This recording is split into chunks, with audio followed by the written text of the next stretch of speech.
Time now for the award-winning OTR pop quiz. It hasn't, I don't know what award it's actually won, but it's Ed Harding Award. Yeah, right. The coveted Ed Harding Award. That goes nowhere. Right. Okay, here we go. Question one. Ocean Spray, the well-known marketer of all things cranberries, is headquartered in the 4th District. It's in Lakeville. Your question with the answers on the screen. Acknowledging that cranberries are tart. You know, we have to really dig deep to find an important question that you can answer. But acknowledging that cranberries are tart, what is the percentage of water in cranberry juice? Is it 96, is it 86, or is it 76? This is the percentage of water. It is 96%. That's what I thought. It's 86, actually, according to the experts at Wikipedia. My guess is that in between 96 and 86 is the sugar. The sugar. I'll be candid, that was a complete guess. Yeah, right. This is a true or false question right now. So the town of Berkeley in your district and the city of Berkeley in California. Now, obviously, it's the same pronunciation, but they are spelled differently. One has the Berkeley and one has Berkeley, but they're pronounced the same way. So here's the true or false question. Are they named after the same person? Yes, they are. Yes, they are. George Berkeley. It's believed the clerical error, and the way that they spell it in California, by the way, is the way that George Berkeley spelled his name. It's believed the clerical error in Massachusetts led to that missing E. The last Republican to represent the 4th District in Congress was also former mayor of Worcester. Can you name him? And this is the last Republican to represent the 4th. Was it Winslow? Was it Stubbs? Was it Holmes? Samuel Winslow, George Stubbs, Per Holmes. George Stubbs. Per Holmes served from 1931 to 47 when Worcester was part of the 4th District at the time. So I thought we had, didn't Barney Frank beat a Republican who was holding the seat? Well, it was. I don't think it was the. It was not known as the 4th District. It was not a 4th District. It was another number. I can't remember. You think I'd remember because I covered it, but. You have a Labrador Retriever. Donut. Named Donut. So we're going to finish with a pooch question. It's a true or false question. On the American Kennel Club's list of most popular breeds, the Labrador Retriever is #1. Is that true or false? I know that it used to be. So I'm gonna bet on inertia and say that it's still true. Yes. It is true. It is, as our dear friend, the dear departed Dick Albert would say, it is true. And now you're off the hot seat. He bet at 500, right?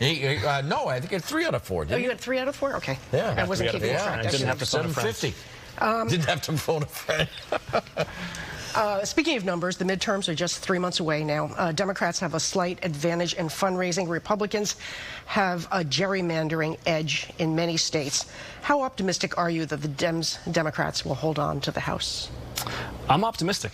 I think that we are in very good shape to hold on to the Senate, partly because the candidates that the GOP are nominating are totally outside the mainstream and sometimes can't even piece together full sentences. And then in the House, there's no two ways around it. It's a tough midterm environment. It generally is in the president's first midterm. But it's not a referendum, it's a choice. And the choice is more stark than on almost any election in my memory.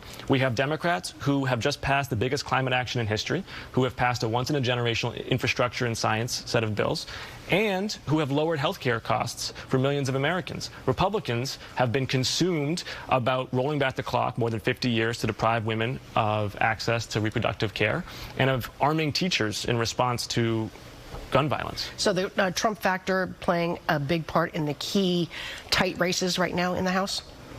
I think to the extent that voters are reminded about who Trump is and what he represents, that's a good thing for Democrats because Trump has always been unpopular, and this is, I think, too little remarked upon is that he's actually historically unpopular and always has been.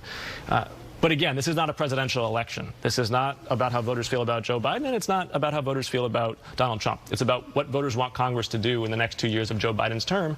And I think voters are going to say, we want you to continue lowering health care costs and taking on the great challenges of the day, climate action, infrastructure, China. But before we let you go, you've got a hefty campaign war chest, with the exception of the House Ways and Means Chairman Richard Neal. You have millions more than any other member of the Massachusetts House delegation. Forgive the simple nature of the question, but why? My focus in my first term has been to help other Democrats in tough seats.